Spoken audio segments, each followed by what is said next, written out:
My dad is a professor of health economics at Northwestern.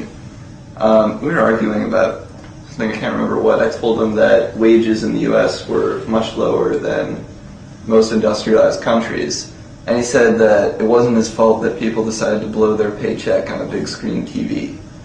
I think that statement, in my mind, sums up how most elites feel about the poor. It's your fault you're poor. Do you agree with that? Let's take a look at the post-war period. It's basically economic history of the post-war period. It breaks up roughly into two phases. The first phase was from the end of the war up till the early 70s. That's what many economists call the golden age of capitalism, state capitalism, they should say.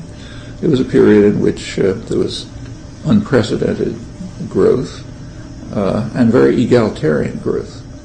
So wages rose. In fact, the lowest percentiles of the population did about as well as the upper ones. There were some level of social benefits were introduced, a partial welfare state, quality of life improved, social indicators improved. All of that went on until about the mid-70s. Since then, the situation has been quite different.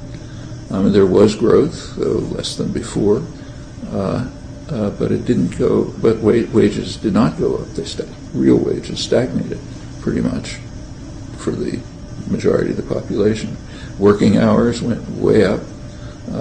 You had to have two members of a family working just to keep food on the table, forgetting the flat screen television just for necessities.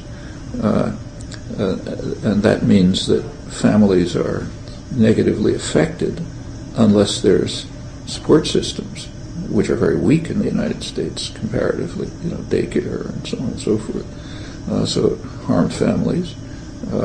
Benefits declined, and quality of life indicators declined.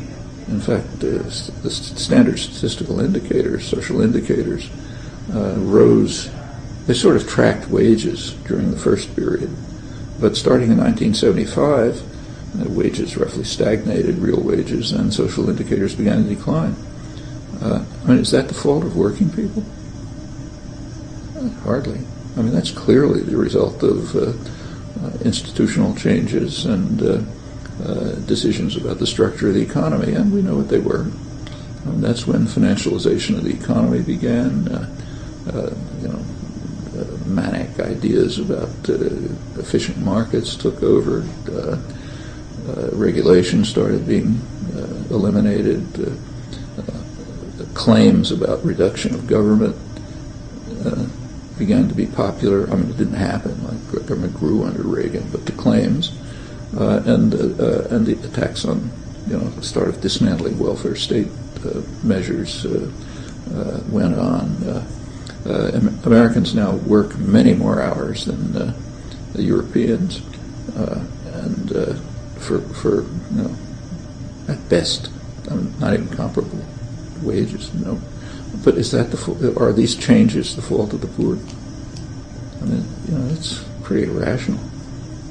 We know that major changes were made in the structure of institutions, and that led to dramatic outcomes. So it's irrational to say that's the fault of the individuals, the same individuals who were there in the golden age.